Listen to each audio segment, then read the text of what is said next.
আসসালামু আলাইকুম। চিন্ময় কৃষ্ণ দাস। চিন্ময় কৃষ্ণ দাস হচ্ছে একজন দেশদ্রোহী। সম্ভবত 2016 সালে তিনি বাংলাদেশের পতাকাকে অবমাননা করেছিলেন এবং পাশাপাশি সে একটা ঘরোয়া পতাকা উত্তোলন করেছিল। তো এই হিসেবে আমরা বুঝতে পারলাম, যেটা পরিষ্কার হলো যে এই চিন্ময় কৃষ্ণ দাস একজন দেশদ্রোহী। এই চিন্ময় কৃষ্ণ দাস, তাকে ইসকনের সংগঠন থেকে বহিষ্কার করা হয়েছে। সে যদি ভালো হতো তাহলে তাকে কেন এই সংগঠন থেকে বহিষ্কার করা হয়? আজকে চিন্ময় কৃষ্ণ দাস কি করতেছে দেখেন।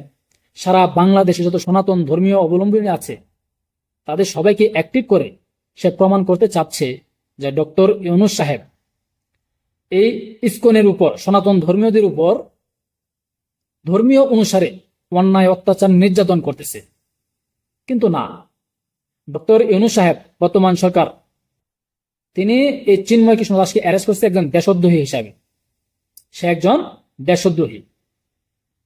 এই ইসকন কিন্তু একটা সাধারণ সংগঠন নয়। এটা সারা বিশ্বে এই ইসকন ছড়িয়ে আছে, বিশ্বের বিভিন্ন দেশে এটার ব্রাঞ্চ। কিন্তু এটার মেইন ব্রাঞ্চ হচ্ছে যুক্তরাজ্য। বিশ্বের বিভিন্ন স্থানে, বিভিন্ন জায়গায় এই ইসকন বিভিন্নভাবে অস্থিতিশীল করে তোলে দেশকে। এই ইসকন আর হিন্দু, তারা কিন্তু দুইটা পার্ট। ইসকন কিন্তু একটা সংগঠন, আর সনাতন ধর্মীয় হিন্দু এটা কিন্তু আলাদা একটা সংগঠন। তো হিন্দু মুসলিম ভাই ভাই ইসকনের বিচার চায়, কেননা এই ইসকন কিন্তু দেশদ্রোহী ভাই। আজকে ইসকনকে অ্যারেস্ট করার কারণে সারা বাংলাদেশে একটা কি পরিস্থিতি সৃষ্টি হয়েছে দেখেন। সরকারকে বিভ্রান্ত করা হচ্ছে, দেশকে অস্থিতিশীল করা তুলে হচ্ছে।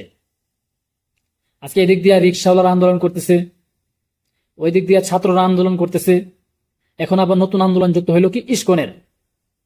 তো এই সবগুলো মিলিয়ে বর্তমান ইউনূস সরকার বা বর্তমান উপদেষ্টারা সবগুলো কি ব্যালেন্স করতে পারবে? এই আন্দোলনকে কি সামাল দিতে পারবে? আপনারা কি মনে করেন? কমেন্টের মাধ্যমে লিখেন। এই ইসকনের নেতাকে চিন্ময় কৃষ্ণ দাসকে অ্যারেস্ট করার ফলে ভারতের বিজেপির যে নেতা, একজন বড় মাপের নেতা, তিনি কিন্তু একটা বিবৃতি দিচ্ছে। কি দিচ্ছে? বিবৃতি যে এই ইসকনের নেতা চিন্ময় কৃষ্ণ দাসকে যদি মুক্ত করা না হয় তাহলে তারা বাংলাদেশ সীমান্তে এসে ভিক্ষুক করবে, এবং এই চিন্ময় কৃষ্ণ দাসকে মুক্ত করার জন্য যা যা করা দরকার সব পদক্ষেপই তারা গ্রহণ করবে। এই ভারত কিন্তু একটা গেম খেলতেছে। এই ভারত কি চাচ্ছে?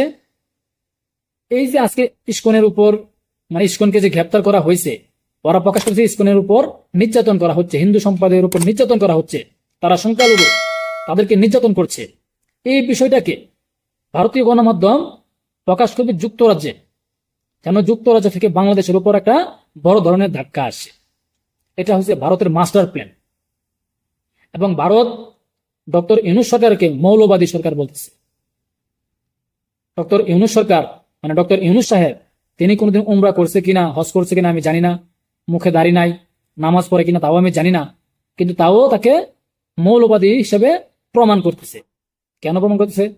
আজকে বাংলাদেশের বিভিন্ন জায়গায় ভিক্ষুকের সময় আমরা নারে তাকবীর, আল্লাহু আকবার বলে যখন শুরু করি, এই কথাটার কারণে আজকে ভারত সরকার এই ইউনূস সরকারকে মৌলবাদী হিসেবে আখ্যা দিচ্ছে।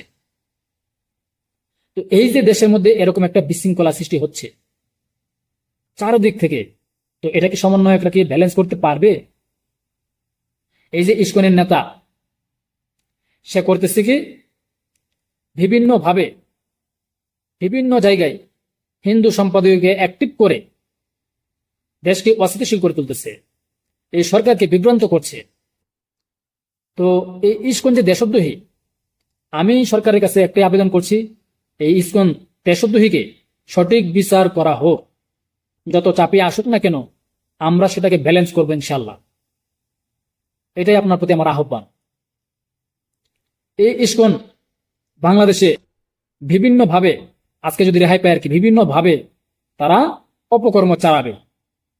তাই তাকে সঠিকভাবে আইনের মাধ্যমে, আইনের আলোকে এটার বিচার করা হোক। এই ইসকন যেন কোনোদিন এমন দুঃসাহস দেখাতে না পারে, দেশদ্রোহিতা হিসেবে দুঃসাহস দেখাতে না পারে। এটাই আপনার প্রতি আমার আহ্বান। তো দেখা যাক বাংলাদেশ বর্তমান সরকার ডক্টর ইউনূস সাহেব কি পদক্ষেপ নেয়। আসসালামু আলাইকুম।